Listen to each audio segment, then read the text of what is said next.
Andre, I will call on you first. Is that okay?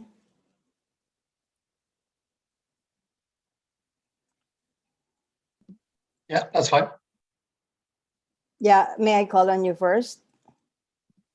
Yeah, sure. Yeah, I'll do the welcome now. Thank you so much.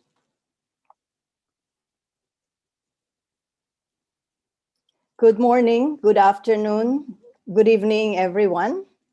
Welcome to this panel discussion titled "The Pandemic Will Not Stop Us: Impact of COVID-19 on Women Peace Activists in Colombia, the Philippines, South Sudan, and Ukraine." This is being organized by the Global Network of Women Peace Builders in partnership with the New York University School of Professional Studies Center for Global Affairs, and the Permanent Mission of Norway to the United Nations, and the Permanent Mission of the Philippines to the United Nations. My name is Mavic Cabrera Baleza.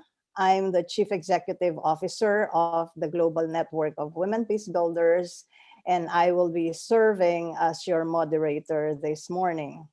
Before I continue, I just would like to make a couple of housekeeping announcements. We will have an interpretation in Spanish. So you have your interpretation button on the right side of your screen. And then we encourage everyone to introduce themselves, the organization that they represent, if they do have, and the country where they are zooming in from. And we will also be pasting the bios of the speakers later on the chat box, and we also encourage you to use the chat box for your comments and questions. Since the global outbreak of the COVID-19 pandemic last year, March 2020, women living in conflict-affected and post-conflict affected communities have been disproportionately impacted by the gendered impacts of this pandemic. These include unemployment, food insecurity, rise in gender-based violence, particularly domestic violence, increased unpaid care burdens, lack of psychosocial support services, and of course, generally restrictions on mobility and convening, and also more limited access to basic social services, including healthcare and education. And also, especially speaking of healthcare, maternal health care and sexual and reproductive health care services. At the same time, a concern for many of us in this discussion, COVID-19 has delayed the implementation of peace agreements, has stalled peace processes, delayed work on national action plans, and resources have been diverted from government-led peace-building efforts and civil society's initiatives toward addressing health and humanitarian needs amidst this growing pandemic and still continuing pandemic. This has resulted in tensions, and community violence have also we've also seen increasing in many number of countries and communities. And this also despite the call of the UN Secretary General for a global ceasefire. But what are the more concrete and impact on women peace builders and activists in conflict-affected situations? This is the main question that our panel will discuss today. So without further ado, I would now like to call on Ambassador and Special Envoy for Women, Peace and Security of Norway, Andre Mundal, to give us his welcome remarks. Ambassador Mundal, you have the floor. Thank you so much, Mavic. Excellencies, ladies and gentlemen, colleagues and friends, I would just like to start by thanking the organizers for this timely and most important event. And thank you also for inviting Norway to co-host. It is a sad fact of life that when crisis hits, those that are already experiencing different kinds of hardship will most often be the ones that are most negatively affected. And since the outbreak of the COVID-19 pandemic, women living in conflict-affected and post-conflict countries are an example of this. Whether we're talking about violence against women, sexual and gender-based violence, food insecurity, unemployment, access to sexual and reproductive health services, or access to education, we're seeing a negative development during this pandemic. Measures also to combat COVID-19 have wide-ranging implications for women's participation in decision-making processes, including peace processes and national and international political processes.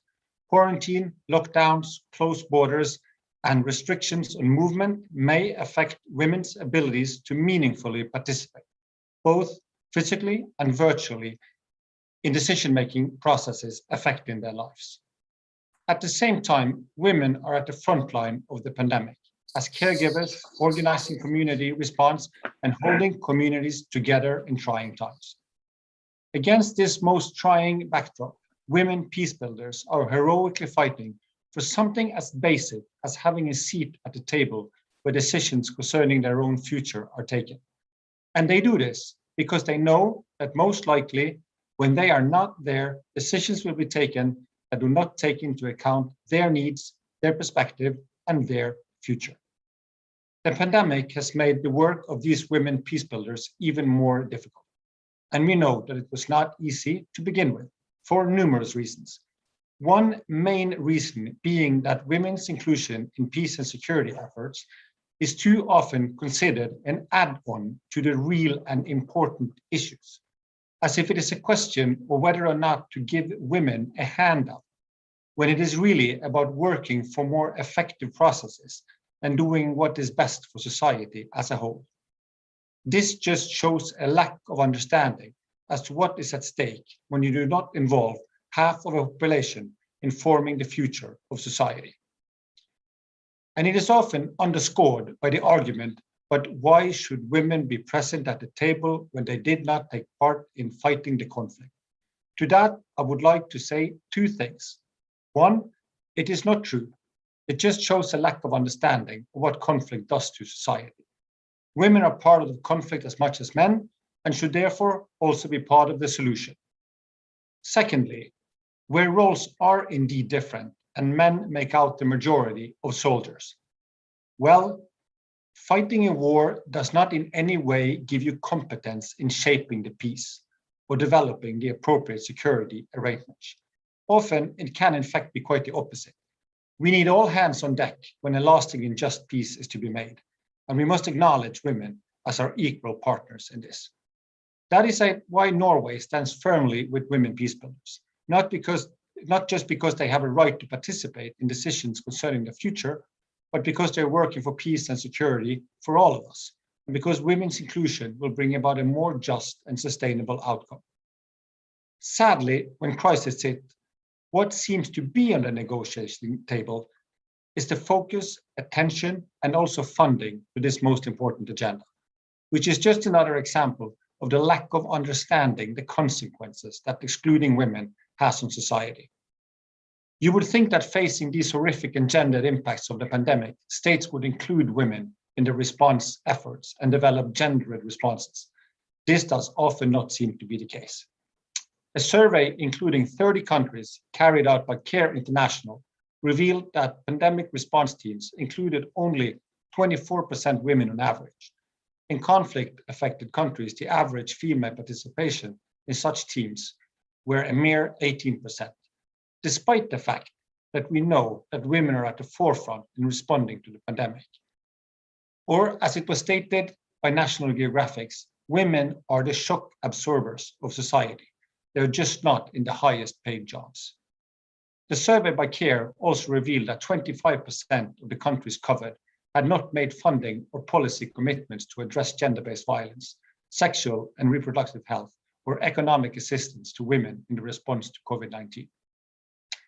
We are in the midst of an unprecedented crisis. The pandemic does not lessen the need to focus on women's participation. Quite the contrary. this crisis has brought into sharp relief how important the women, peace and security agenda is to crisis prevention, management and response, and how imperative it is to ensure women's full, equal and meaningful participation. Our societies will definitely lose out if women are not included, and if the response to the pandemic and plans for recovery are developed without the gender lens. To summarize, we simply cannot build back better without a strong focus on women's inclusion. For these reasons, the Women, Peace and Security agenda continues to be a key priority for Norway. And to do this, network of women mediators are crucial. They represent a network of women experts and leaders with competence and experience ready to engage and deploy that is simply too large and too important to ignore. And this is why Norway supports civil society in every process where we play a role. We have come to recognize that we must prepare the ground for inclusive processes from the very start, and have made early action a priority in our national action plan.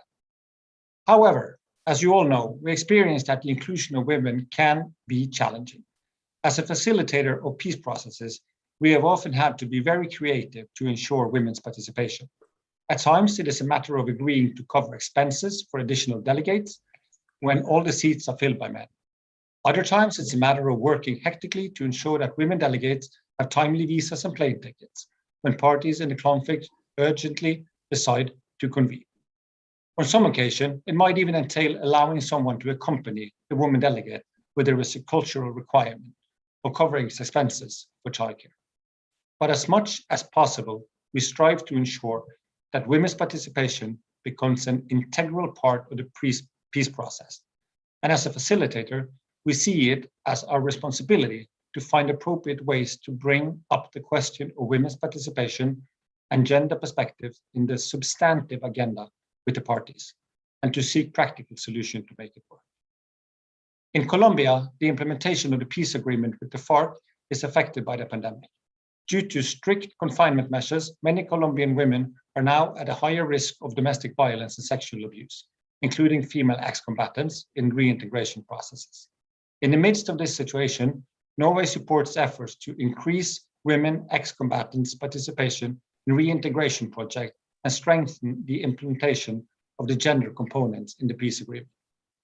In the Philippines, where Norway is formal facilitator of the peace process with the NDFP, we support a range of organizations that work to strengthen women's participation in the process. To underscore the importance to have women at the negotiating table, Norway's last successive 3 special representatives to the process have been women. But the champion to lead by example is the Philippines. Miriam Coronel Ferrer made history as the first female chief negotiator in the world to sign a final peace accord with the rebel group, the Moro Islamic Liberation Front. Today, the NDFP's chief negotiator is also a woman. These practical examples are significant because they inspire other women to change traditional patriarchal mindsets. In South Sudan, we are working actively in the midst of the COVID-19 crisis to support the implementation of the revitalized peace agreement, including the 35% mandatory provision for women participation. There has also been clear calls for inclusion and women's participation in the latest joint statements. Further, we support efforts to combat SGBV and provide assistance to survivors through the UN system.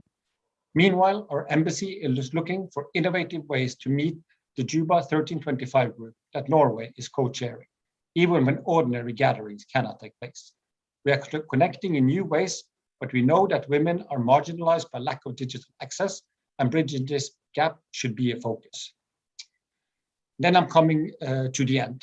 So having the Women, Peace and Security agenda as a key foreign policy objective also means that the agenda is a core priority for Norway as an elected member of the UN Security Council. We will continue to insist on the full, equal, and meaningful participation of women in all aspects of the UN's peace and security efforts, as well as address the disconcerting mismatch between the commitments made in formal statements and resolutions and the realities on the ground. We're already working hard to ensure that these priorities are duly reflected in the mandates issued by the Council. and for accountability in carrying out these mandates. This is a time of crisis, but so is every war and humanitarian catastrophe. A crisis does not lessen the need to focus on women's participation in their rights. Quite the contrary. Inclusion have always required both creativity and solid commitment. We hope this meeting will foster both. Thank you so much. Thank you very much, Ambassador and Special Envoy for Women, Peace and Security, Andre Mundal. I have a lot of takeaways from your very inspiring and powerful remarks, but one thing struck the most to me is your point about how holding the guns and fighting the war don't give one an additional competence in peace building, and that we need to recognize equally, if not more importantly, those who are waging the peace rather than those who are waging the war.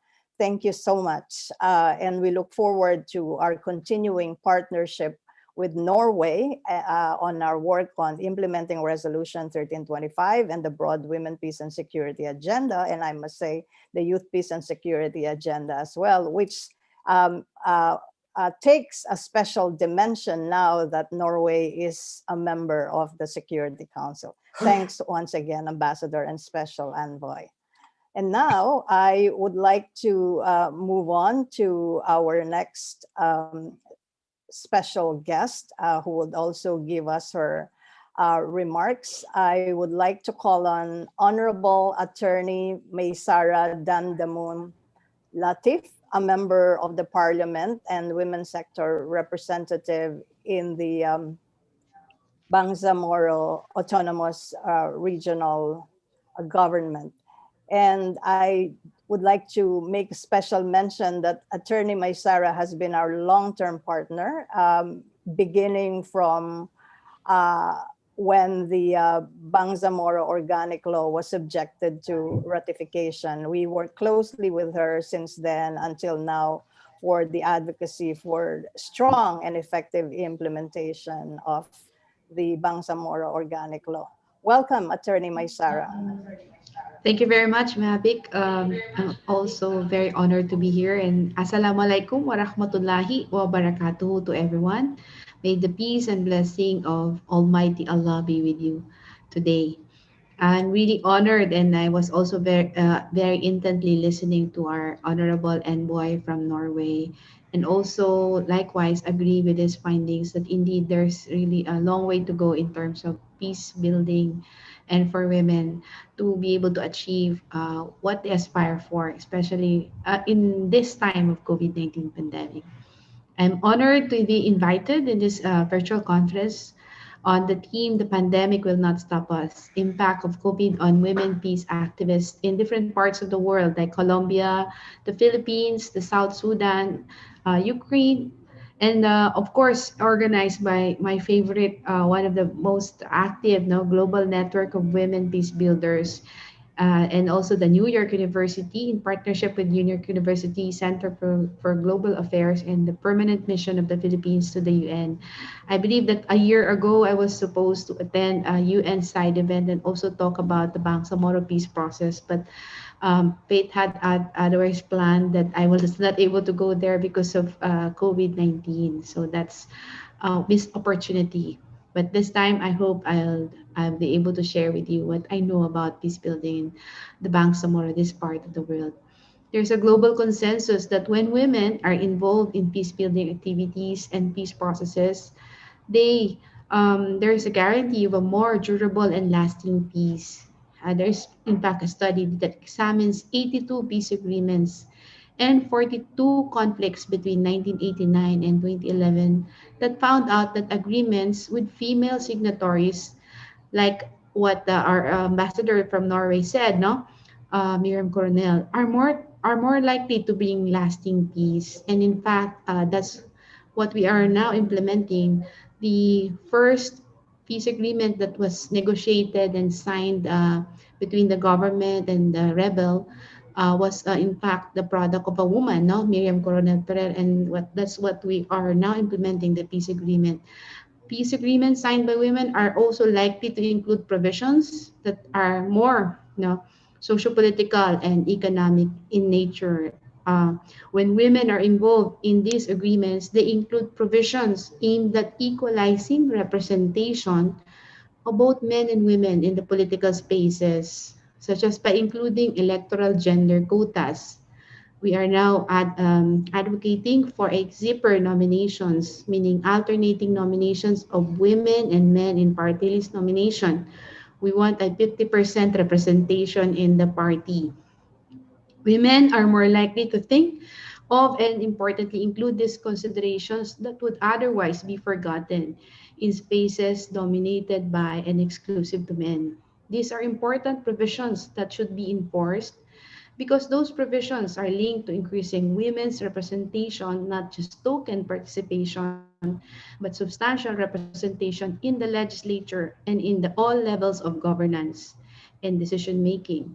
In this connection, women's meaningful which means full, substantial, not just nominal participation in peace processes has also been linked to reducing the risk of relapse in post-conflict countries. We are lucky to say that now we have implementing a 40-year in the making peace agreement, and alhamdulillah, praise be to God that we are establishing a more stable region right now because of this very good peace agreement. And yet, despite the crucial role that women play in ensuring the success of peace processes and preserving the gains, women still seem to be marginalized in the area of peace building. Between 1992 and 2018, women made up only 3% of mediators, 4% of signatories, and 13% of negotiators in all major peace processes throughout the world. Although women now hold 25% of seats in parliaments, which is double the percentage in 1995, this is just too low a percentage, considering that women represents half, and in some cases more than half of the constituency. Hence, representation in decision-making roles must reflect that. Peace, of course, is more than just an absence of war. In a study in 2018 by the Global Network of Women Peace Builders, what does peace mean to you? The responses would show that peace is a holistic concept. It is as simple as living freely and without fear, having autonomy over oneself for girls and women alike to be able to go to school as they like and finish their education unhindered by violence, early marriage, or discrimination. With respect to the peace process in the Philippines between the government and the Moro Islamic Liberation Front rebels, women, despite their few numbers, were crucial to the success of the peace process. As mentioned, a prominent lady, Miriam Coronel Ferrer, was the representative of the government and chairperson of the peace panel.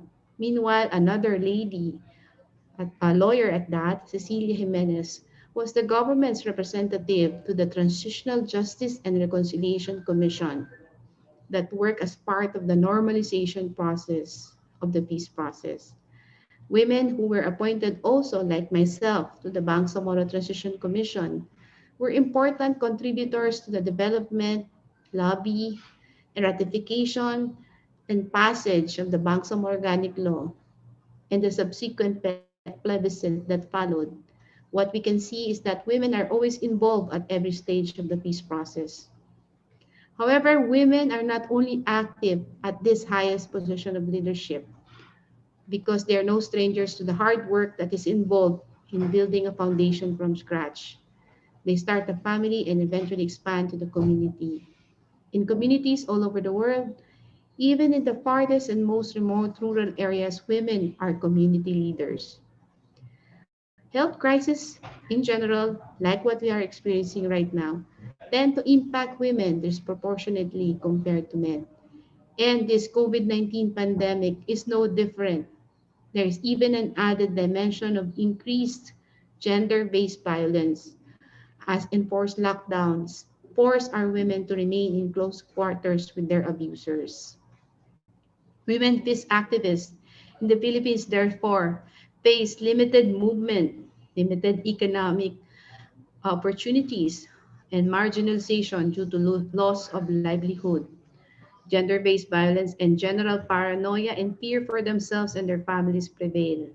As of March 2021, there are over 600,000 COVID-19 cases in the Philippines. How have women peace activists in the Philippines chosen to respond to these challenges?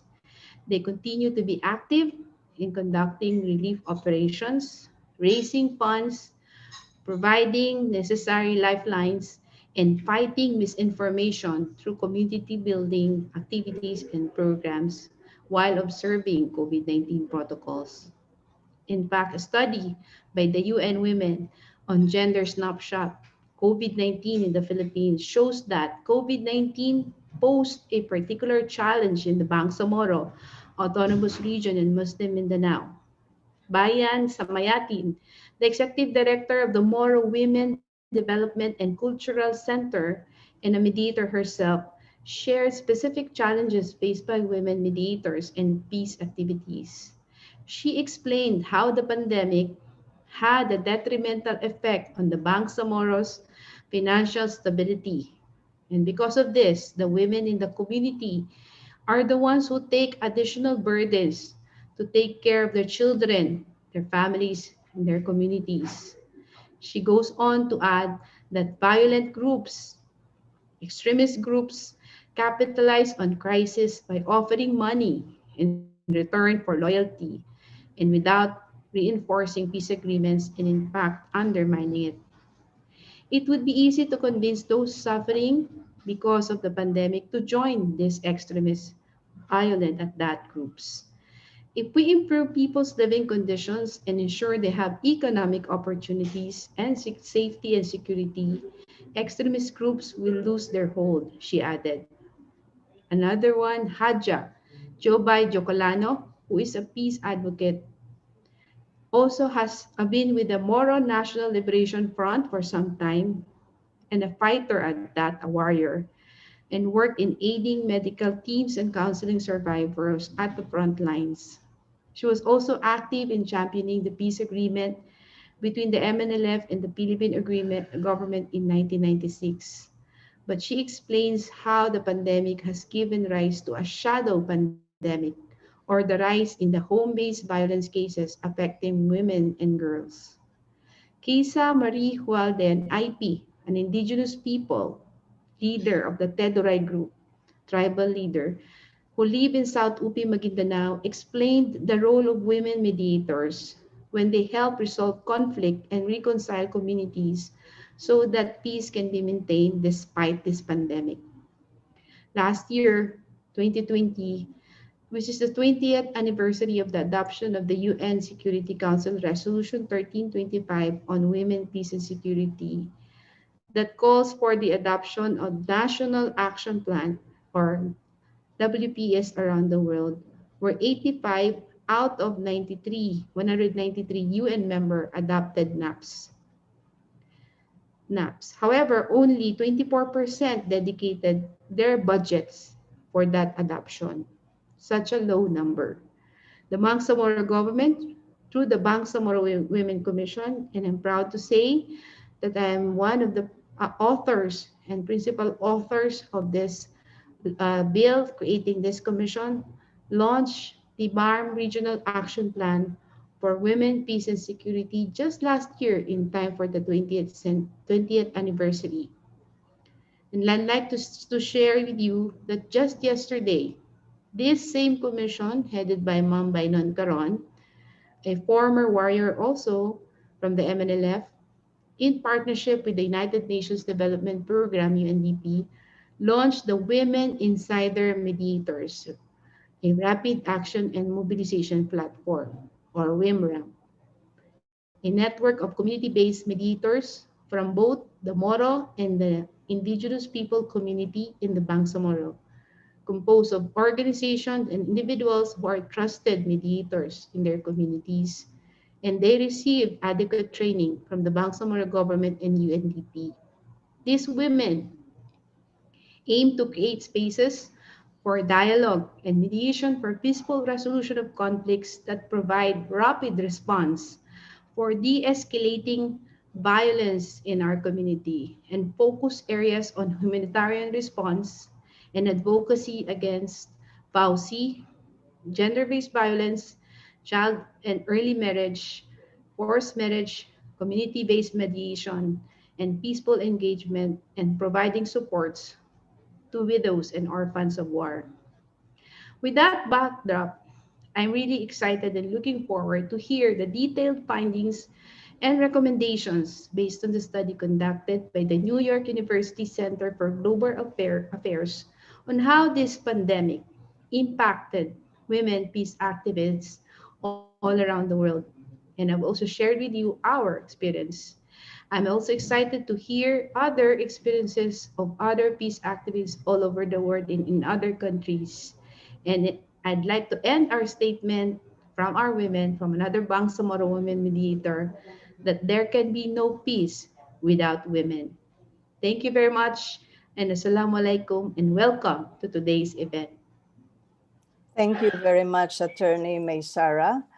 I truly appreciate your profound analysis of the women, peace, and security situation globally, in fact. But I especially appreciate the picture that you painted of the situation in the Bangsamoro Autonomous Region of Muslim Mindanao, the life-saving efforts of women peace builders, while at the same time continuing their tireless effort in conflict prevention and peace building.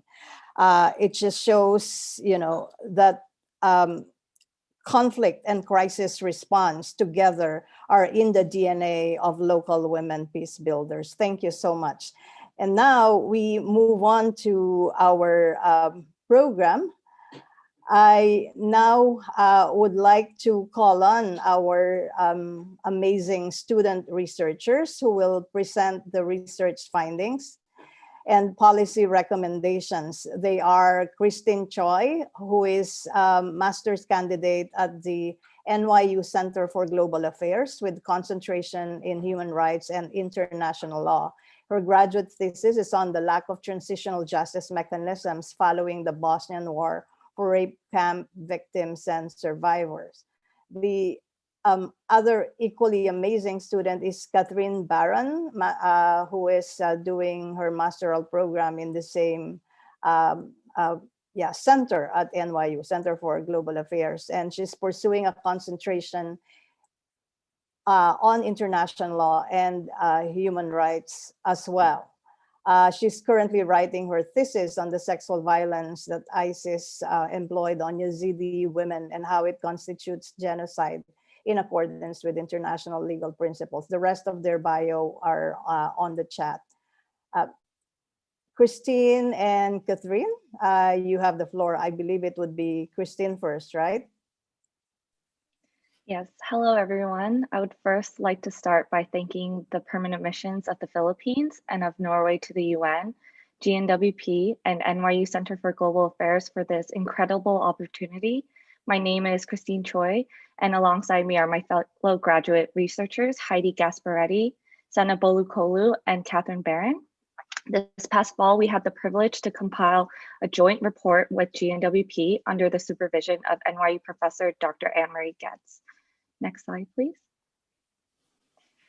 Our agenda for this morning includes the following: the research question, methodology, pre-pandemic gender-specific peace priorities, and cross-cutting themes and advocacy messages. Next slide. Our research question consisted of how COVID-19 has impacted the work of women peace builders and peace organizations in 4 conflict-affected countries: Colombia, the Philippines, Bangsamoro Autonomous Region of Muslim Mindanao, or BARM, South Sudan, and Ukraine. We produced country briefs that delve into our 4 themes: women's peace activism, digital divide, labor and time poverty, and violence against women. We also developed key policy recommendations and advocacy messages with GNWP staff.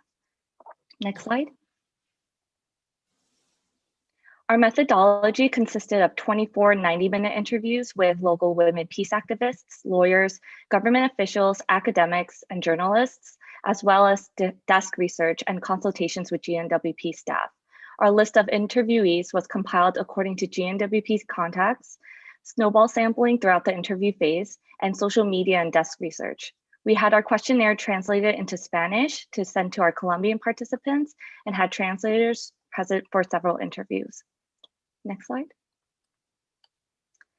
Listed on the screen are the pre-pandemic gender-specific peace priorities highlighted by our interviewees, of which an expanded version can be found in the published report. Many participants emphasized the adverse impact COVID-19 has had on the implementation of their respective peace agreements. While Ukraine does not yet have a peace agreement, interviewees noted several key gender-specific peace priorities that were affected. The other 3 countries do have peace agreements with comprehensive gender provisions, as well as additional gender priorities. Many interviewees believe the pandemic provides a smokescreen to slow the implementation of the agreements, particularly the gender-sensitive provisions.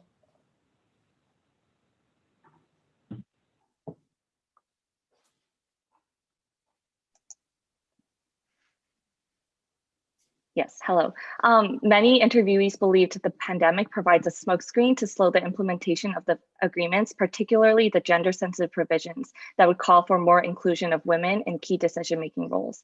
Participants expressed concern over this increased exclusion of women, with one Ukrainian activist stating, "We all know the talks that matter don't happen in official settings. They happen over coffee breaks, and you don't get those on Zoom."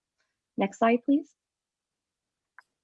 Now I will hand the floor over to my colleague, Catherine, who will address the cross-cutting themes and advocacy messages. Thank you.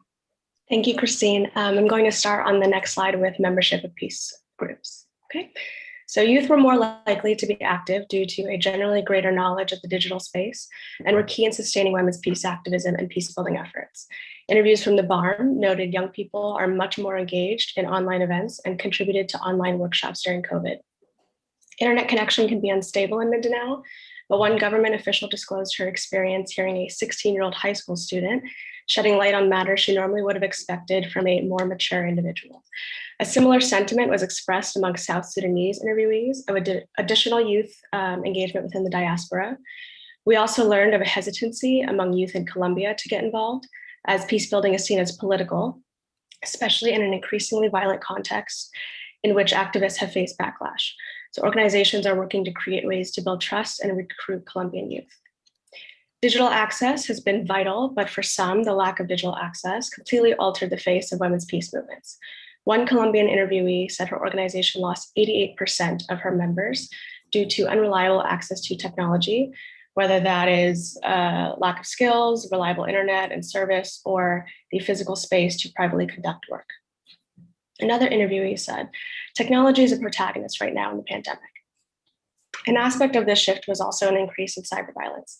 It became apparent that strengthening accountability for hate speech and cyberbullying is necessary, while simultaneously closing the notable gender digital gap.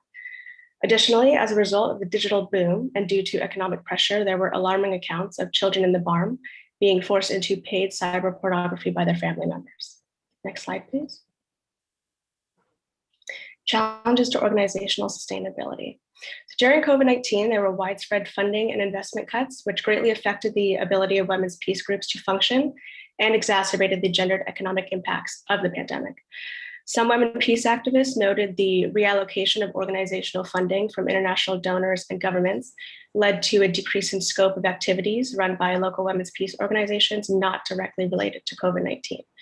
One notable example mentioned by a Colombian interviewee is that prior to the pandemic, organizations budgeted for food, such as a working lunch, whereas now in her organization's program, due to the funding cuts, they're no longer able to provide that because of the shift to the digital space.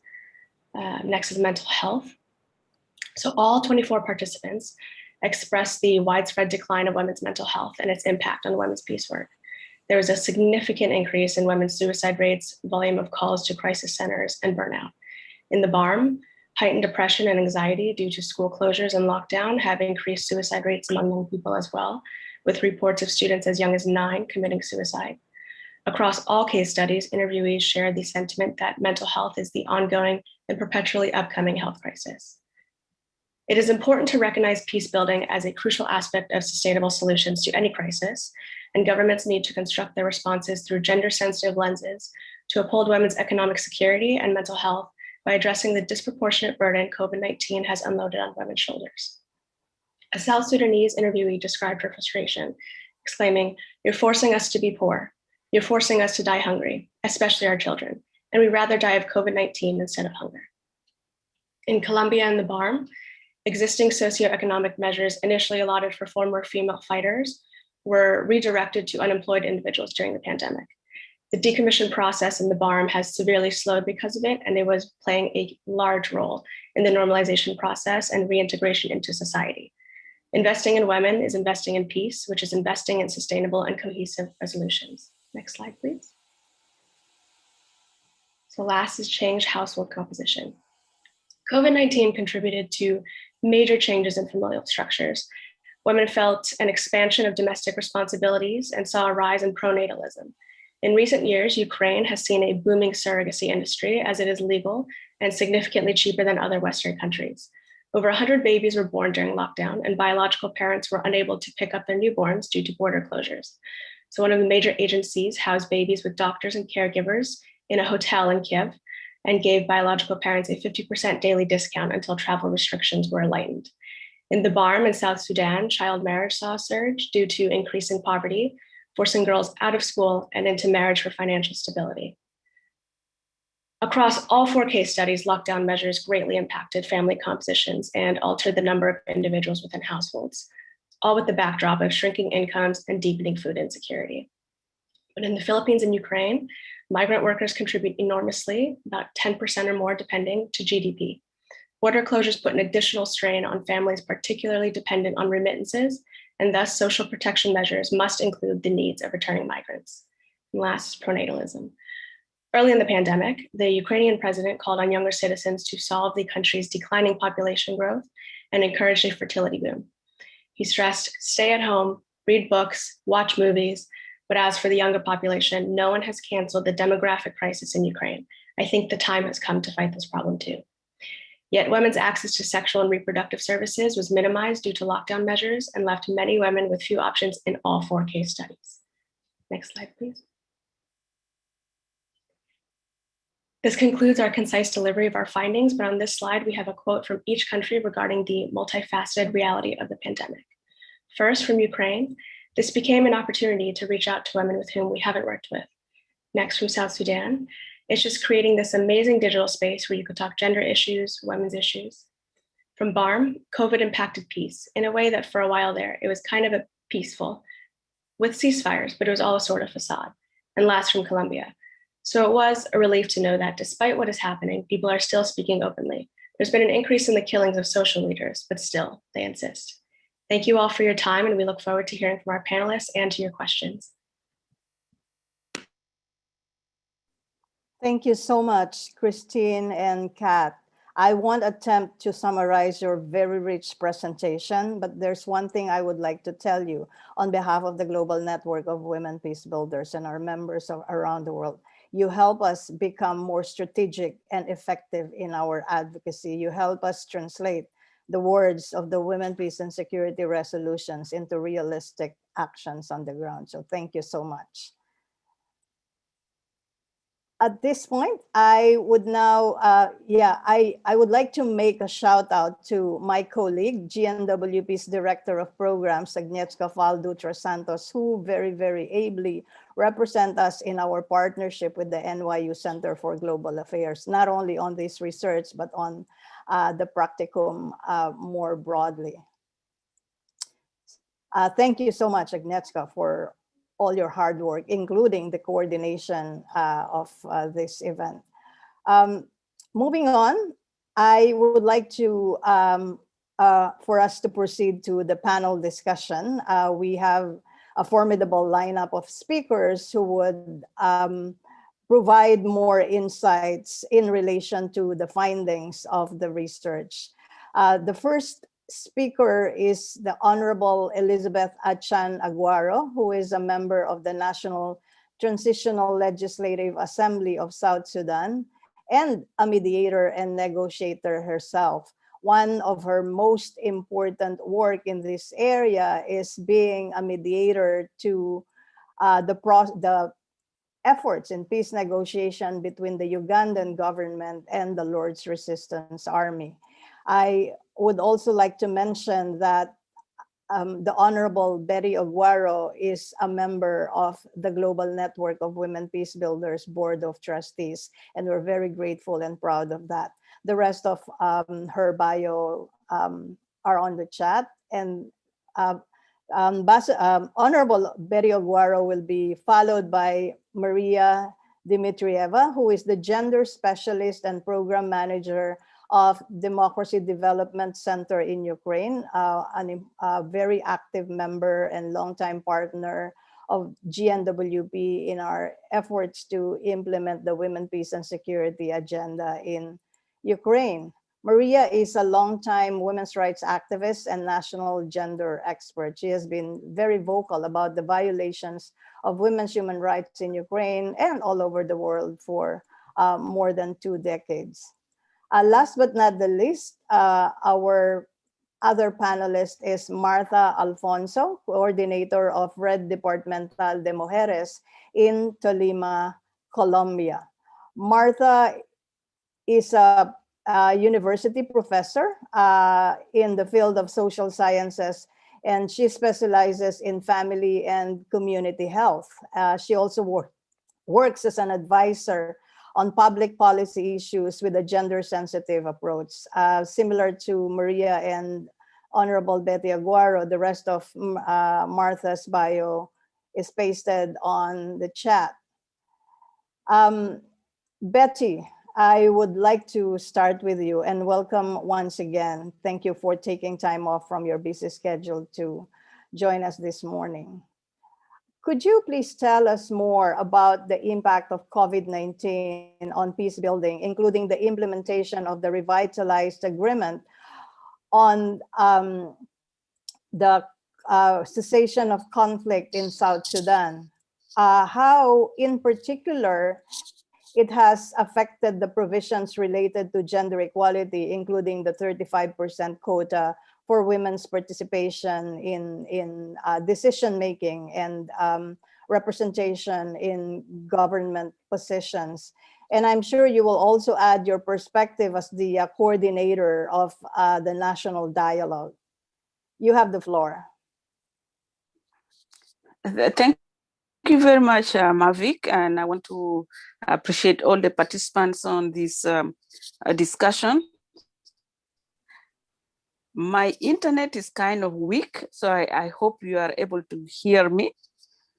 I'm very pleased to hear thank you. I'm very pleased to hear the summary of report.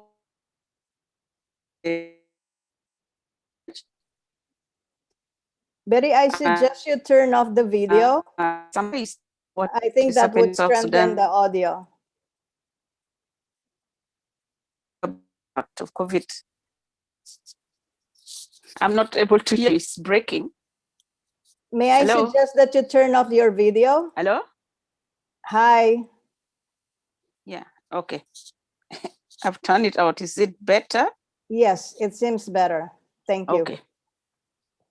Yeah, COVID-19 has impacted a lot on the peace building of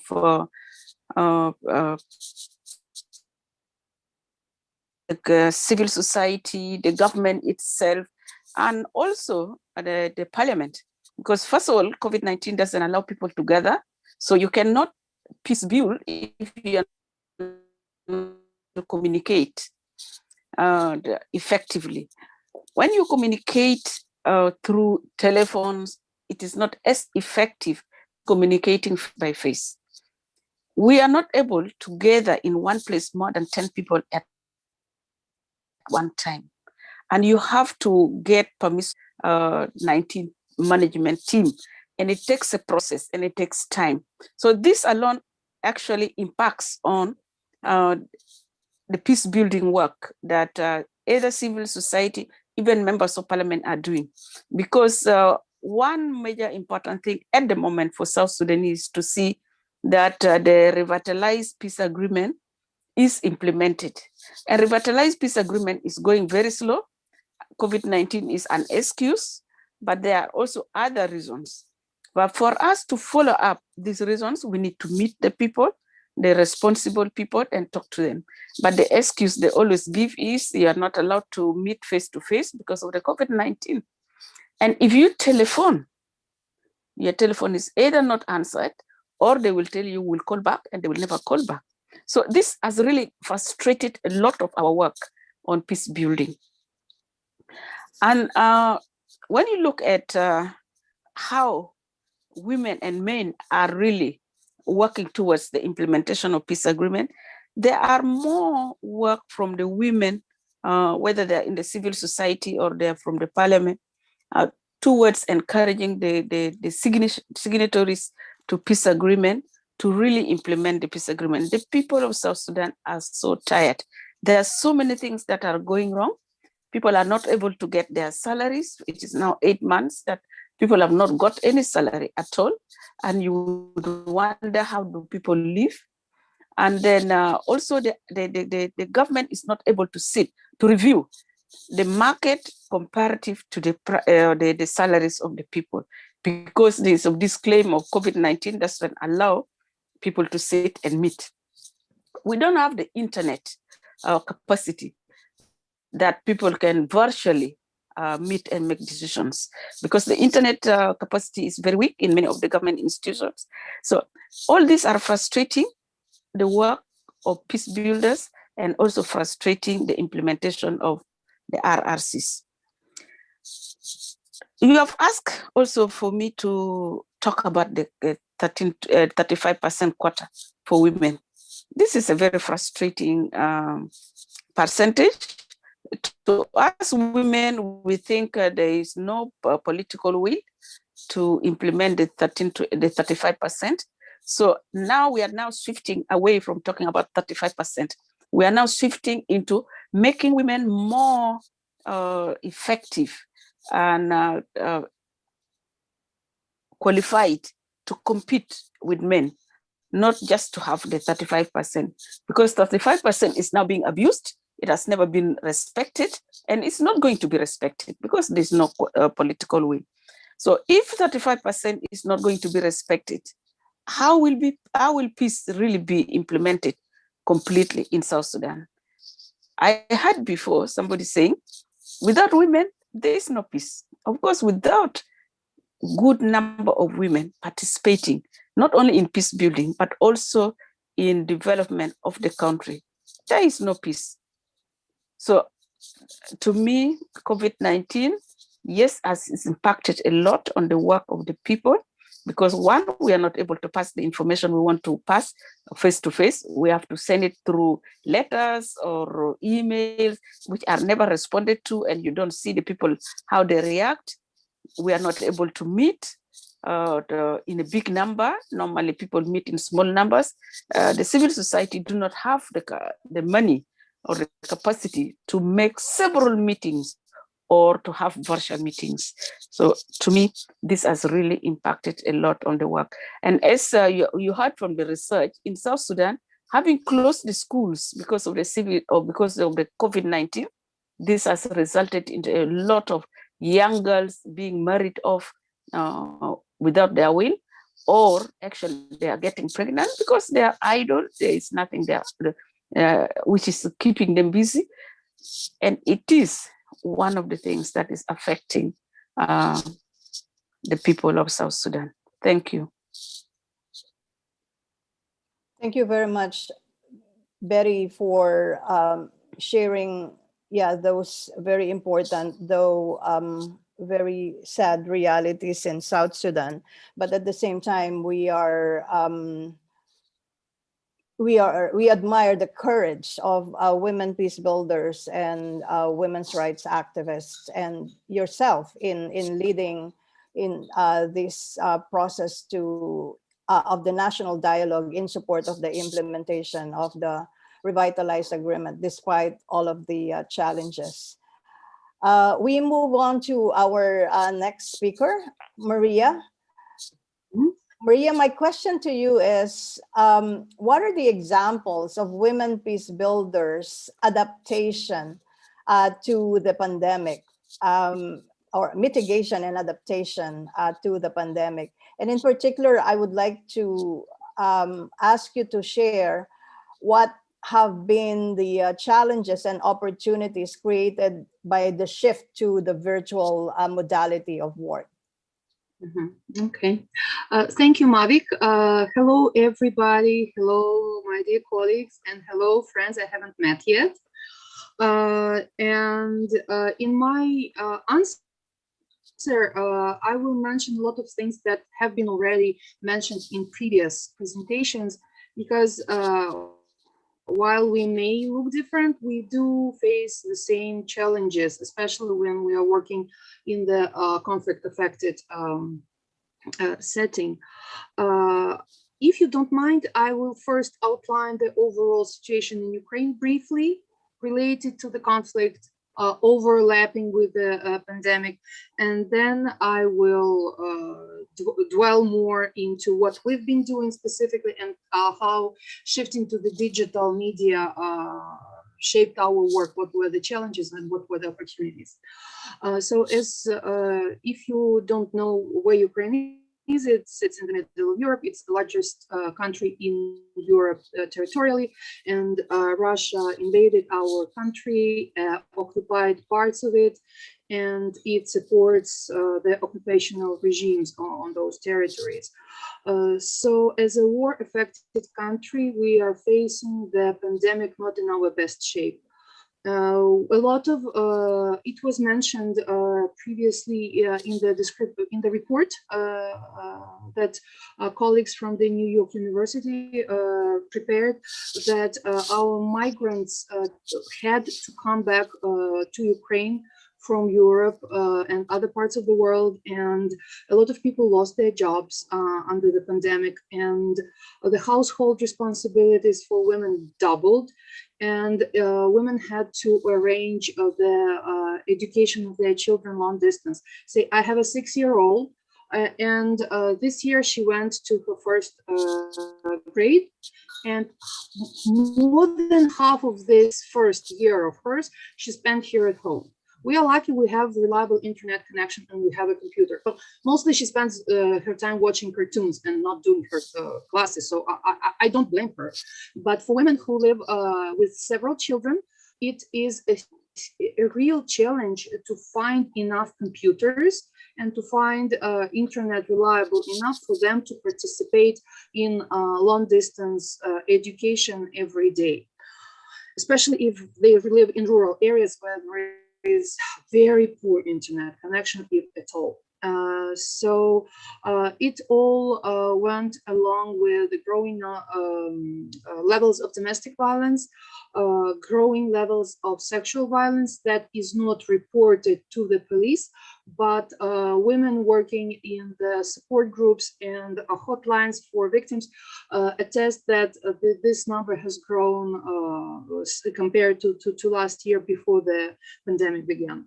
And one more issue related to the pandemic is that our doctors and nurses have poor wages, and with the huge workload that came with the pandemic, they are now facing increased levels of mortality and morbidity. So we are losing doctors due to that. They actually die out. So if we look to the east, where the occupied territories are, the occupational authorities did not institute any lockdown measures, and because of that, the Ukrainian checkpoints had to limit heavily the flow of people coming and going to the occupied territories, and that also impacted negatively the state of people who live on the occupied territories. So what Ukrainian women peace builders have been doing? We've been working with the communities, we've been working with local authorities.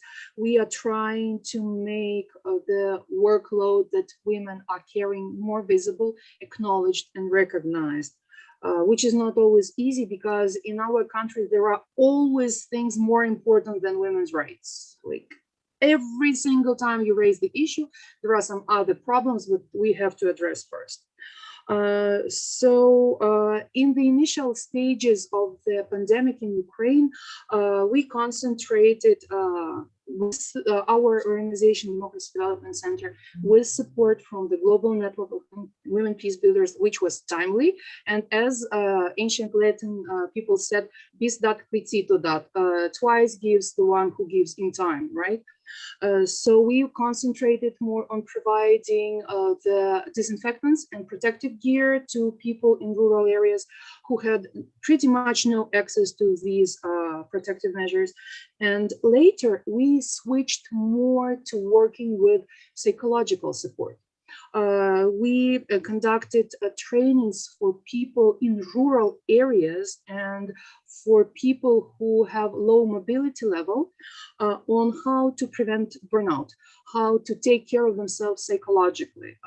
A member of our organization, who is a professional psychologist, conducted such trainings for elderly women, for women who are single mothers with children with disabilities, for women with disabilities, for local authorities. And these trainings were a huge success, and we still receive more requests for such trainings.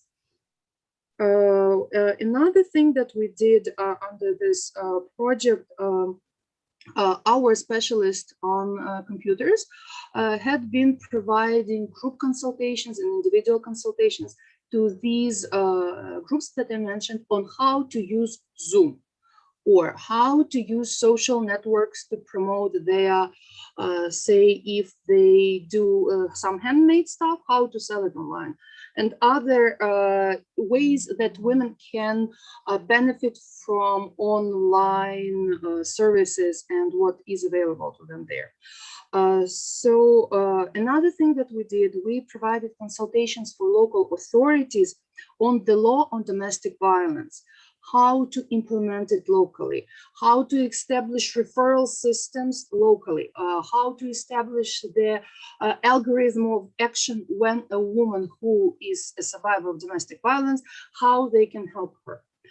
These trainings and consultations were also received greatly, and we still have more requests for those, and we will continue working on that as well. Part of this work was supported by the Global Network of Women Peace Builders, and part of this work was supported by UNDP in Ukraine. So I wanted to mention that we, as an organization, discovered two groups we haven't worked with before, and they are pretty much left to fend for themselves. These are single mothers with children with disabilities. Before the pandemic, they were supported by the social services. But with the pandemic hitting as hard as it did, the social services are overflown with people coming to them, and women who care for children with disabilities, they fall through the cracks and are left with no support whatsoever, and they turn for support to other women who have children with disabilities.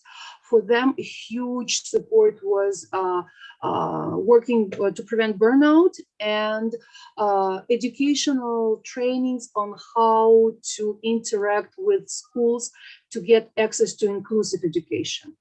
Another group that I wanted to mention, a new challenge that we are facing now, especially in rural areas, is when men leave the rural areas to work in the cities, they take out loans in the bank and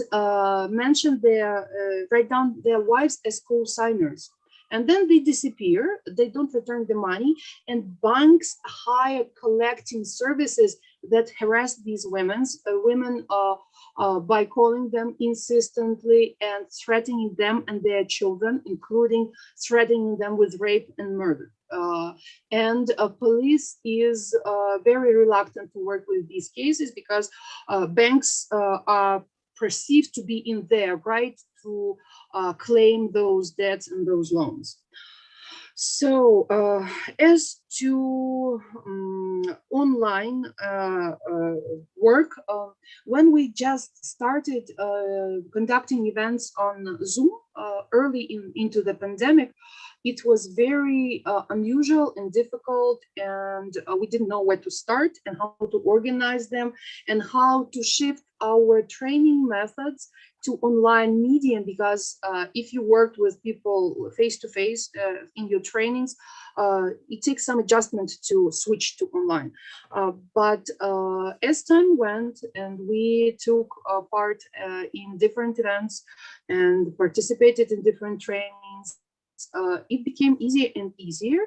But one challenge that arose that we did not anticipate was the sheer number of online events, including international events, that were a crime to miss because they had such amazing speakers, they had such important information. So I've heard this from a lot of women from other women's NGOs, that while everybody else was sitting at home on lockdown and bored to death because they didn't know what to do with themselves, we were swamped. We were swamped with events conducted by other organizations, by international organizations, by our own events. We with so many requests from rural women to conduct different trainings. Well, it was a lot, and it left us with very little time to process everything and to respond in a constructive way. Because when you have to catch up all the time, you pretty much don't have time to breathe out and breathe in. As we are told at every event that is conducted online, don't forget to breathe and don't forget to drink, which I do. So, but for women who live in rural areas, it was not that easy as it was for us, because we have computers, we have reliable internet. In a lot of rural areas in Ukraine, there is no reliable cell phone connection, there is no internet, and not a lot of women have access to equipment necessary for participating in online events. We planned in a training, we prepared all the exercises to be done on your computer, but when we started the event, it turned out that 80% of our participants were online with us on their phones, so they were not able to do the exercise we prepared for them. So we had to switch, on the run. Also, we were told repeatedly that in a lot of places, women had to go to a neighboring village, which has online cell phone connection, which has a tower. So they have to walk there. Why they have to walk? Because buses are canceled because the lockdown requires that people don't travel as much. So to Maria, participate may I in our request events, you they to have wrap to. up? Sorry? May I I'm request you finishing. to wrap I'm up? pretty Yeah, much done. okay, thank you. Yeah, I'm pretty much done. Okay, Just yeah, go one ahead. thing. One of the, I will mention one major opportunity that we had due to the COVID restrictions. Our next national action plan that was adopted this October, it was prepared with a lot of people from Oblast and from different levels of decision making, because they were able to participate in it because it was conducted online. Otherwise, it would have been much more cumbersome to bring them to Kiev. Nobody would bother, as a matter of fact. So through online events, they participated in it, and our next national action plan, in one of its strategic goals, includes preparedness to respond to man-made catastrophes, natural disasters, armed conflicts, and pandemics. So we are getting ready for next pandemics, and I hope they will not be as hard on us as this one is.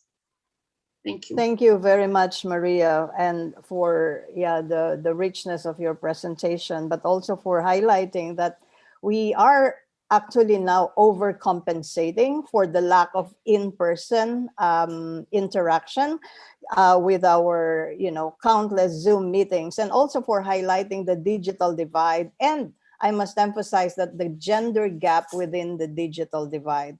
And for everyone's information, the UNESCO statistics say that only 19% of developing and conflict-affected countries, or only 19% of the population in conflict-affected countries and fragile states have access to the internet, and much less women have access to the online technologies. Thank you again, Maria. And now I would like to call on our last speaker, but certainly not the least, and she is Martha Alfonso, coordinator of the Red Departamental de Mujeres in Tolima Colombia.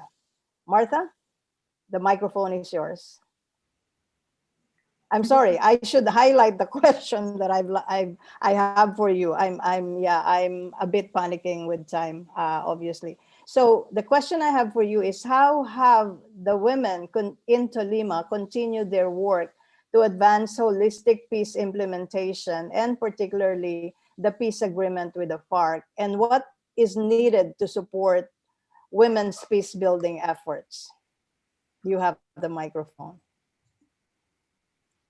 Muy buenos días. Un honor participar de este espacio. Durante décadas el movimiento de mujeres de Colombia ha luchado por la búsqueda de la paz. En el año 2016 se firma un acuerdo entre la guerrilla de las FARC y el gobierno nacional, que nos trajo la esperanza de un proceso que permitiría la apertura de escenarios políticos para profundizar la democracia, la disminución de los índices de violencia en regiones fuertemente afectadas por el conflicto armado y el fortalecimiento del Estado y el desarrollo a nivel local en muchos municipios que bajo ese pretexto de la guerra habían estado completamente marginados de planes de inversión social y de infraestructura básica. Esas zonas profundamente afectadas por el conflicto son zonas en donde las mujeres sufren con mayor rigor todo tipo de violencias y exclusiones, especialmente las mujeres de sectores rurales, como también lo planteó la persona que me antecedió, así como de sectores urbanos, de los sectores urbanos más empobrecidos. En medio de la escasez de servicios públicos, las mujeres y de recursos económicos para la sobrevivencia, las mujeres tienen que resolver con sus propias estrategias económicas, de trabajo informal, de sobrevivencia, las maneras para suplir sus necesidades básicas y las de sus familias. Esto sin contar que la guerra se ensaña de manera particular contra sus cuerpos, contra sus vidas y contra sus emociones, porque los impactos de este conflicto, y más aún en el contexto de la pandemia, afectan de manera muy fuerte y denodada la salud mental de las mujeres colombianas. Por esta razón, el movimiento de mujeres en Colombia ha sido un movimiento pacifista, desde la cobertura, desde la exigibilidad de la implementación de la resolución 1325 del Consejo de Seguridad de las Naciones Unidas. El movimiento de mujeres estuvo acompañando e incidiendo en el proceso de negociación entre las FARC y el gobierno, que es el gobierno nacional, que es el proceso más reciente de construcción de paz que tenemos en Colombia. Y estuvimos allí incidiendo para que se incorporara de manera transversal el enfoque de género en dicho acuerdo de paz.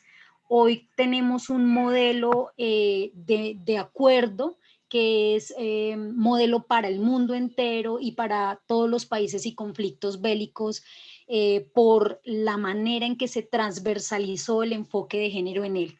Ese es un logro del movimiento de mujeres en Colombia, que ha sido un movimiento absolutamente convencido del trabajo por la paz, porque sabemos que la guerra afecta de manera desproporcionada a las mujeres. Desafortunadamente, la realidad ha atropellado nuestros sueños de paz. El proceso de implementación del acuerdo final ha estado oscurecido por intereses de grupos al margen de la ley, que hacen de la guerra un negocio, pero también por parte del gobierno nacional. Se ha obstaculizado de manera tremenda el desarrollo del sistema de justicia transicional creado, por ejemplo, así como se han destinado recursos mínimos insuficientes para el desarrollo de los puntos logrados en el acuerdo. Reforma rural integral, ampliación de la democracia y la participación política con garantías para la vida y la seguridad de líderes, lideresas, comunidades y actores políticos de oposición, Tampoco se han implementado con seriedad y con recursos suficientes las medidas de atención y reparación integral a las víctimas del conflicto armado. En todos esos puntos del acuerdo de paz existen medidas específicas para garantizar los derechos de las mujeres y el enfoque de género, por lo que su falta de implementación es una negación directa a los derechos de las mujeres que aumenta la deuda histórica del Estado colombiano con nosotras. Desde la firma del acuerdo han sido asesinados en Colombia más de 1000 líderes y lideresas sociales. Han sido asesinados casi 300 excombatientes de los firmantes de la paz. Se han incrementado las masacres, los hostigamientos, el desplazamiento forzado por parte de grupos delincuenciales y residuales vinculados principalmente al narcotráfico, que coparon los territorios en los que esperábamos que el Estado hiciera presencia con salud, educación, carreteras, seguridad alimentaria, servicios básicos y especialmente prevención de las violencias contra las mujeres como un principio activo de la construcción de paz en Colombia. En el contexto de pandemia, esta situación se ha agudizado. El confinamiento aisló a muchas comunidades periféricas que quedaron a merced de la delincuencia y la guerra. Todos los esfuerzos y las agendas políticas y mediáticas se concentraron en narrar las cifras del COVID, invisibilizando la pandemia de la guerra que crecía en lo más profundo de los territorios colombianos. En este contexto, las mujeres han sufrido un impacto desproporcionado porque, además de los efectos de una guerra que se recrudece en sus territorios, se ha recrudecido también la guerra contra ellas en sus hogares. El Estado no previó que en el contexto de confinamiento obligatorio se aumentaría el riesgo de violencia de género y se aumentaría la carga de trabajo de cuidado para las mujeres, provocando un incremento exponencial de las cifras de violencia intrafamiliar, sexual y de feminicidios, así como de afectaciones a la salud mental de las mujeres entre marzo del 2020 y marzo del 2021. Nuestros mecanismos de resistencia como redes de mujeres y especialmente como mujeres organizadas y que luchamos por la paz, ha sido, como lo han comentado también las mujeres que me antecedieron, el activismo digital para denunciar lo que está pasando. En medio de una democracia muy estrecha y cerrada en nuestro país, la posibilidad de tener dispositivos móviles, las redes sociales, han sido una estrategia para denunciar cosas que por los medios masivos de comunicación no salen, no se denuncian.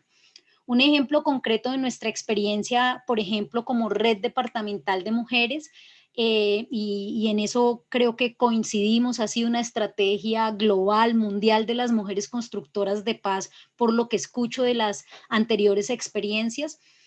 Ha sido implementar procesos de formación virtual para mejorar, por ejemplo, nuestra comprensión de la resolución 1325, pero también para mantenernos informadas de lo que sucede en los municipios que hacen parte de este departamento y definir estrategias organizativas que nos mantengan juntas.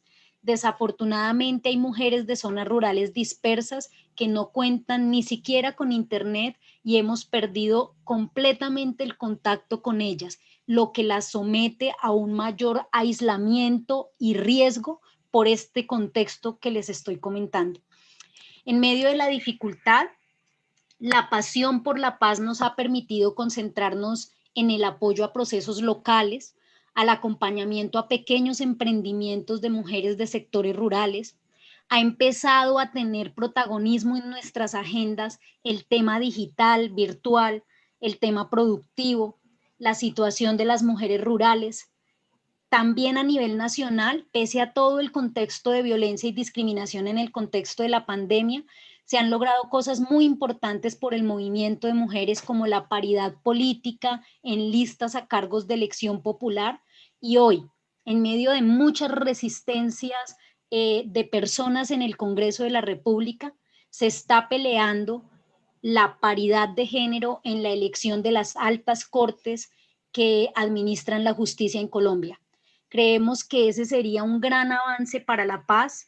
En medio de la pandemia hemos logrado abrir muchos espacios para que las mujeres participen en la política y creemos que eso con seguridad va a generar transformaciones radicales en la cultura política colombiana. A nivel local, también nos hemos dedicado a investigar, a construir conocimiento sobre la situación de las mujeres en el contexto de la pandemia, a fortalecer pequeñas iniciativas productivas muy localizadas que han permitido que las mujeres sostengan sus organizaciones, se animen unas a otras, se apoyen y resguarden e incluso obtengan algunos pocos recursos para la sobrevivencia. Esta ha sido la mejor excusa para sostenernos activas en el trabajo por la paz y por nuestros derechos. Y finalmente quisiera decir que en esos procesos ha sido fundamental el papel de la cooperación internacional aquí en un departamento como el Tolima. El Tolima está ubicado en el centro del país, es una zona muy montañosa y a pesar de que está ubicado en el centro de Colombia, es un departamento que tiene un pésimo sistema vial que excluye y aísla a cantidad de comunidades y especialmente a las mujeres. Es un departamento en el que el Estado es débil en las zonas rurales y las mujeres están tremendamente aisladas de posibilidades de participar, de formarse, de capacitarse. Así que para nosotras, los pocos recursos que logran llegar a través de organizaciones como por ejemplo GNWP y que trabajamos en alianza y con el apoyo de la Red Nacional de Mujeres de Colombia, que ha permitido un respiro, digamos, al movimiento de mujeres aquí en el Tolima, nos han permitido en medio de esa guerra que crece de nuevo en nuestro país como una sombra que no permite que florezca la paz, nos ha permitido construir, seguir manteniendo nuestro proceso de lucha por nuestros derechos y de construcción de paz. Sin esos apoyos de la red nacional, de la cooperación internacional que llegan a un departamento como este, que poca presencia tiene de la cooperación, sería imposible para nosotras desarrollar los procesos que estamos haciendo. Se requieren mayores esfuerzos de las agencias de cooperación en este sentido, de las agencias de cooperación al desarrollo, para que lleguen más recursos a las organizaciones de mujeres y a sus procesos locales para podernos sostener en el intento. Se requiere también una mayor vigilancia de los organismos multilaterales, del sistema de derechos humanos de las Naciones Unidas y en general del movimiento mundial por la paz sobre nuestro país. Una vigilancia permanente para que no se oculten las cifras de violencia y especialmente se presione la acción y responsabilidad del Estado en controlar estos factores que generan violencia, garantizar que no queden en la impunidad y que no se repitan, y especialmente garantizar que en este escenario de violencia que nuevamente crece en Colombia no se ensañe de nuevo contra las mujeres esa violencia como ha sucedido a lo largo de la historia del conflicto colombiano. Contamos con ustedes para la paz.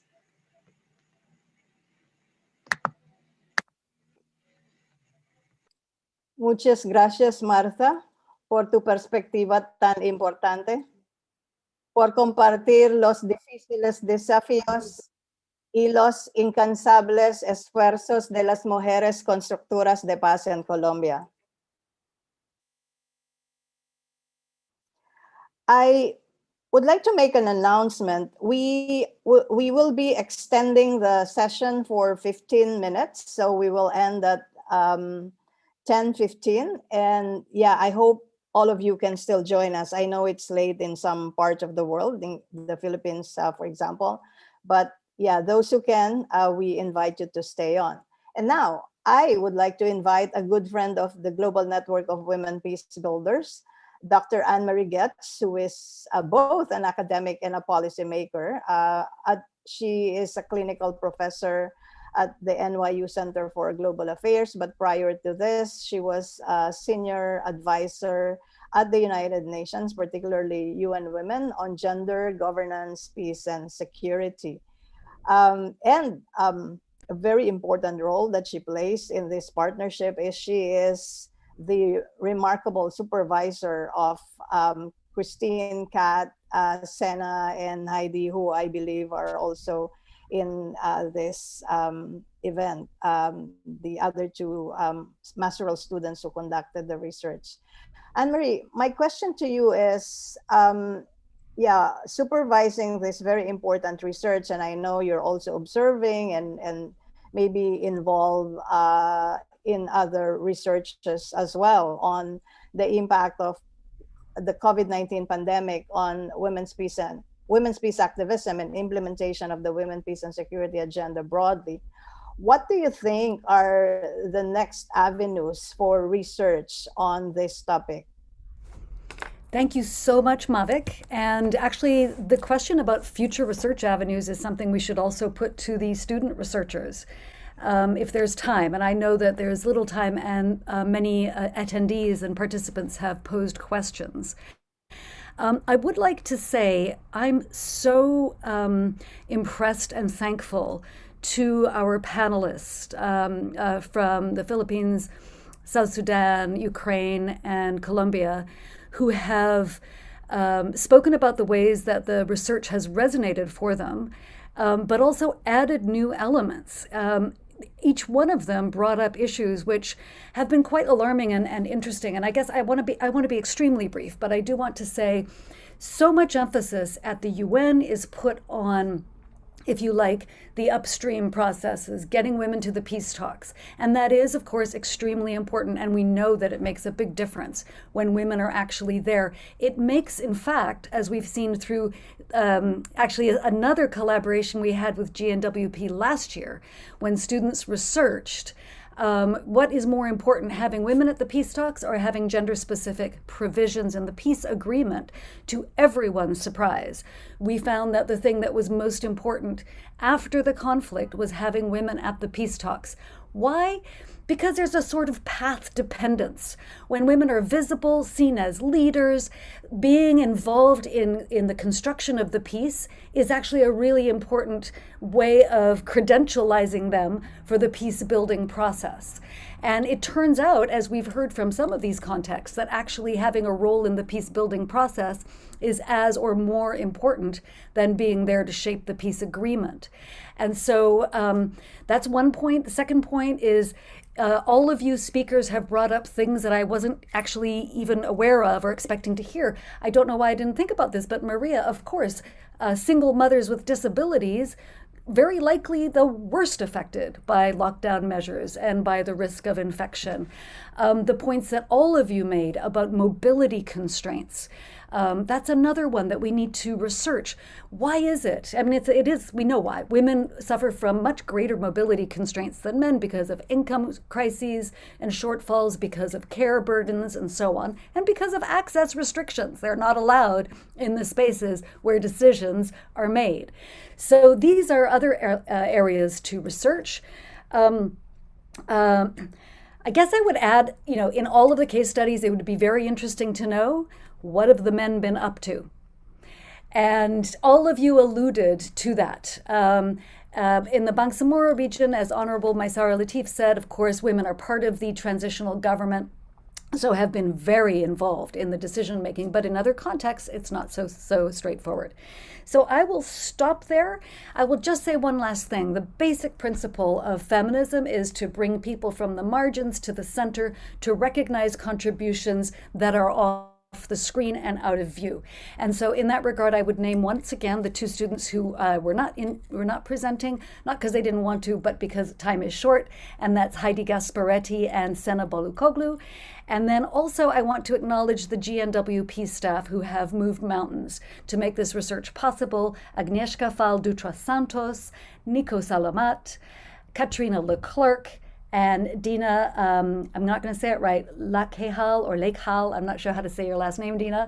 And there may be others, but this is just a sign of how well so many different cogs cooperate in developing a learning experience that is valuable for both of our sides. So here at NYU, at the Center for Global Affairs, we greatly value this cooperation. Thanks. Thank you so much, Anne-Marie. I cannot thank you enough. And we have great ideas for the next research practicum. Now, I would like to invite a friend from the permanent mission of Colombia who has also joined us, Natalia Sanchez. You have the floor for your questions and comments.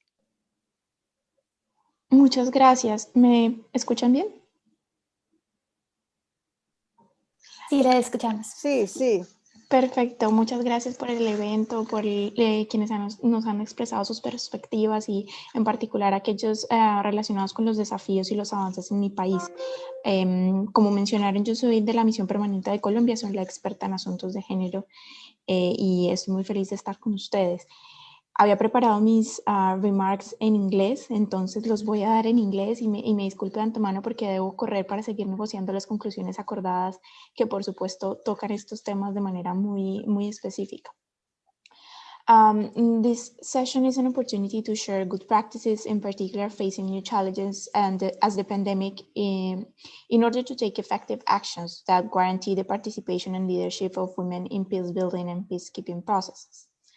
The participation of women in peace policies, such as the implementation of the 2016 agreement, will help us to achieve the transformations that the policy Peace with Legality proposes to offer women, particularly rural women, better living conditions translated into their empowerment and economic autonomy, as well in the generation of workspaces in dignified and equal conditions, which break the cycles of violence that violate women's rights.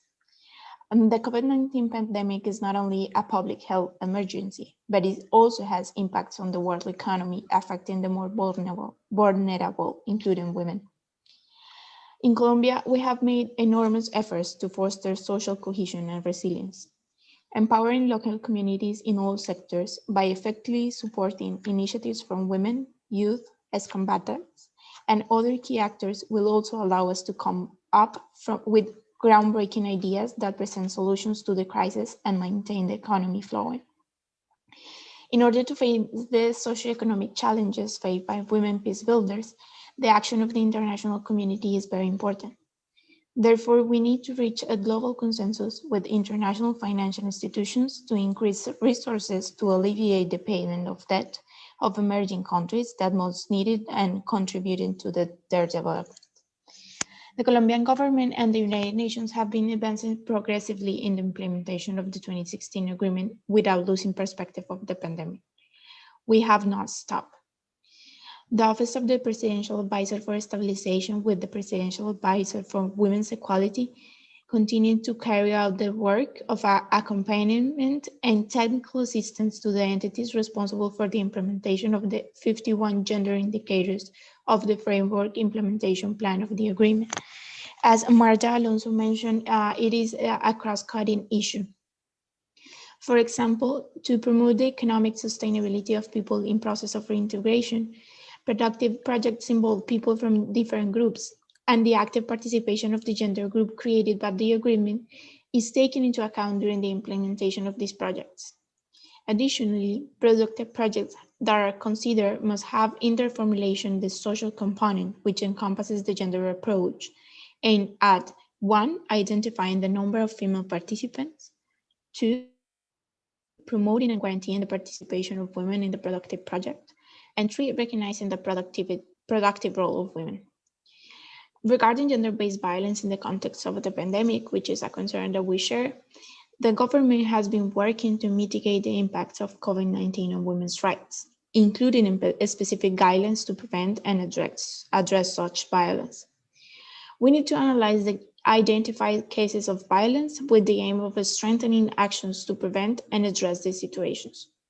Since the beginning of the pandemic, and considering that in confinement contexts the rates of violence against women could increase, The government designed a toolbox for attention during the health emergency of COVID-19. This includes a chapter with resources for the prevention and attention to situations of domestic and gender-based violence, and uses partnership with other stakeholders. These years have shown us that committed work brings significant progress and tangible results that positively impact the reality of women, and this is a commitment that Colombia will continue to make throughout our action in the multilateral agenda and in our national context. And I thank you. I hope that I wasn't speaking too fast for the interpreters, and I'm sorry if I was. Thank you so much, Natalia, for sharing your thoughts, particularly the information on the Colombian government's efforts to mitigate and adapt to the impact of the pandemic, in particular how it affects the implementation of the peace agreement with the FARC. I now would like to request my colleague Agnieszka Dutra Santos to share with us some of the comments and questions so that our panelists would be able to respond. Agnieszka, you have the microphone. Thank you so much, Mavic, and I reiterate the thanks to all the panelists for these rich remarks. I'll start with just a comment that was shared in the chat by one of our participants, Socorro Reyes from the Philippines, that I think enriches the discussion. So I just want to bring it to everyone's attention. Socorro shares that in the Philippines, COVID-19 has been addressed by the government more as a peace and order issue rather than a healthcare issue. Military people rather than medical doctors dominate the interagency task force on the pandemic, and the government and President Duterte have intensified misogyny with attacks against the Vice President Leni, saying on national television that he wishes she would be dead, and calling her names. And I think I just wanted to share that reflection from Socorro. Thank you very much for sharing it. And I encourage everyone else to also share your reflections in the chat. I think this is a reality that is shared amongst many of us in many countries where we live, unfortunately, and makes the work of women peace builders even more difficult.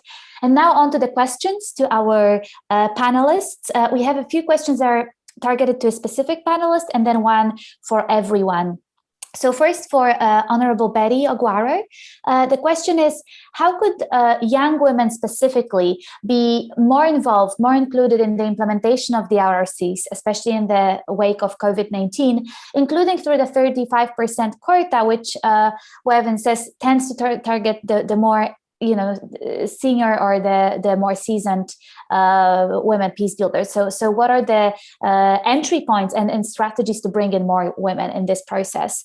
And to Honorable Ati Maisara, the questions to you are, what kind of support would the Bangsamoro Women's Commission like to see coming from the national government to Bangsamoro women during COVID-19?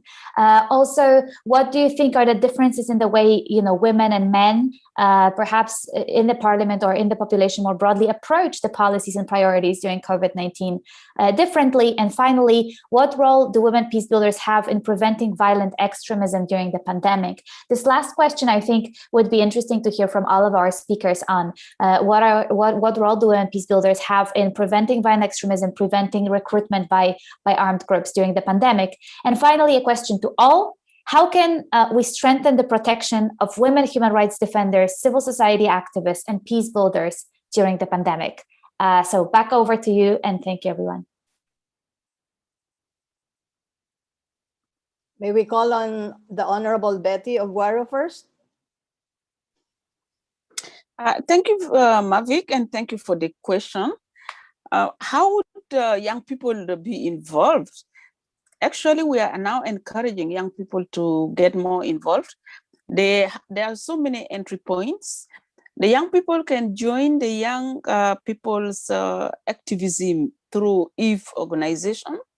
They can go to the office of EVE organization and register and participate in all the activities that EVE is doing, especially the program of young people during this pandemic, encouraging young people to actually raise awareness about the pandemic itself, and also on the peace implementation. The young people can also join the South Sudanese women intellectuals, where there is a lot of, it is more virtually, but if you can log in, it is open to anybody, and then you can participate and also put in your ideas. We are also bringing in the young people to talk more and more on how can they really participate in this peace building, because at the moment we see that the peace, the implementation of South Sudan is stagnant, and we need more sunrisers who are the young people than the sunsetters who are the people who were at this table, who negotiated seats for themselves rather than the betterment of the people. So young people, you are really welcome. You can also join through the National Transformational Institute at the University of Juba. At the Faculty of Law, there's the NTLI. Please go there and register yourself and see what program is going on, and join the program. We would love the young people to really join us. Now South Sudan cannot move without young people, because the future is theirs and they are the future leaders. And we would like them to take on what is going on, to understand from the beginning the root causes, the implementation process, the delays, and also take over from the sunsetters. During the national dialogue, one of the things that was really emphasized was the role of young people in the implementation of peace agreement in South Sudan. So I really appreciate this question, and I would like the young people to take the routes that I've labeled. You can also come to the parliament, to the Women Caucus, and see how you can participate as a young person. Not necessarily as a parliamentarian, but as a young person in the program that the parliamentarians are doing in peace building. Thank you. Thank you so much, Honorable Betty Aguaro. Attorney Dandamun Latif, may we hear from you? 4%, sorry, 57%. Thank you very much. In the Bangsamoro region, 57% are young people aged 15 to 35.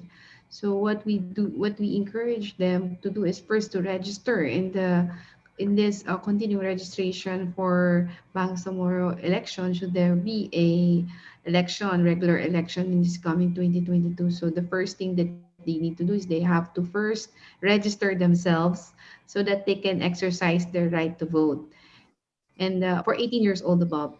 And then the second one would be to organize themselves so that they can form a party list of like-minded young people. So they need to have a platform of government, they need to have programs, they need to have what they intend to do in the parliament, the agenda, the legislative agenda that they want to aspire for and probably lobby and also implement in the Bangsamoro. But before you can do that, you have to train them. You have to capacitate young people in order for them to have greater political awareness and maturity. So what probably the United Nations Development Fund has already started this effort in the Bangsamoro, as well as I think the Westminster Foundation for Democracy, WFD, is also training them, as well as the Ateneo School of Government. So there are several local as well as international institutions that are already in Bangsamoro to make the parliamentary system work for the people as well as young people. So we encourage young people to really go out there and organize themselves, and also for the older, the sunset generation, to capacitate young people and mentor them so that these young people will be trained in leadership as well. Thank you so much, Attorney Maysara. Agnieszka, what is our next question? Would you question? A question perhaps for Maria and Marta on how can we ensure the protection of women human rights defenders, activists, and peace builders during this COVID-19 pandemic? And I know Marta had a response prepared already. And I would say that would be our last remark. Hello? Maria? Or Marta? Bueno, creo que es fundamental, como lo decía hace un momento, la vigilancia internacional,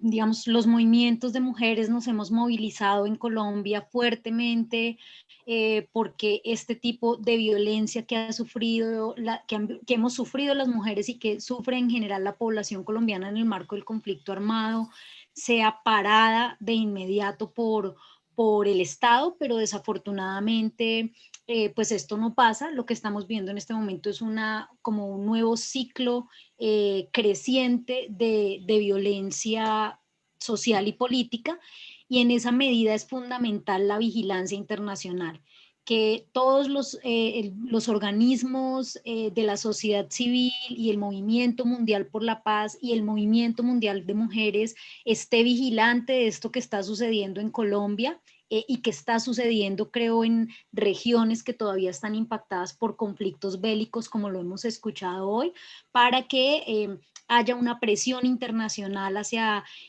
los gobiernos para que se pare esto, ¿no? Eso por un lado.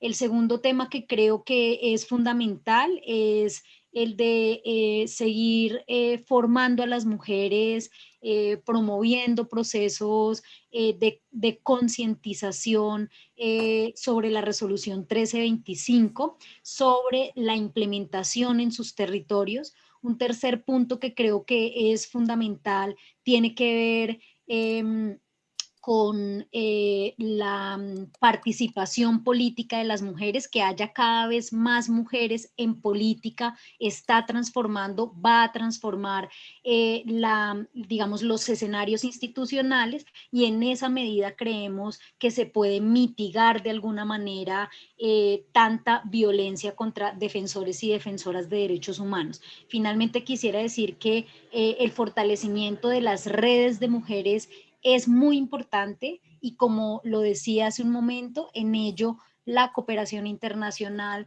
la solidaridad internacional son fundamentales, porque los temas y las agendas de género dentro del país carecen de recursos, o los pocos recursos que hay son destinados a cosas que no son priorizadas por las agendas de mujeres ni a nivel nacional y mucho menos a nivel local. Entonces creo que esos 4 puntos son fundamentales.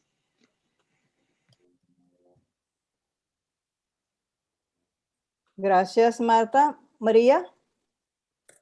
I would say that international pressure is crucial. And what Martha was saying, I wholeheartedly agree with that. In the case of Ukraine, the international agents that can influence this are OSCE, are NATO, and are UN agencies. And they can request specifically that women peace builders are invited, that they are given a place at the table, they are given a chance to speak, they are, what they said is heard and included in the final conclusions, and what they say is included in the resulting policy documents. If these 5 steps are covered, then we can say that women peace builders are becoming visible and their contribution is recognized and acknowledged. Thank you. Thank you very much, Maria. Thank you once again to our co-sponsors and speakers, to the researchers, to the reactors, and to all of you, our dear audience members. Women peace builders continue their incredible work in preventing conflict and promoting inclusive and sustainable peace. At the same time, they fearlessly stand on the front lines of the COVID-19 pandemic. Let me end with an appeal to everyone, but especially policymakers and decision makers, including the donor community. Support women peace builders during this pandemic. And this is not the only crisis that we will face. So your contribution to supporting them is beyond appreciation that we all can express. Thank you very much once again. This panel discussion is now officially closed.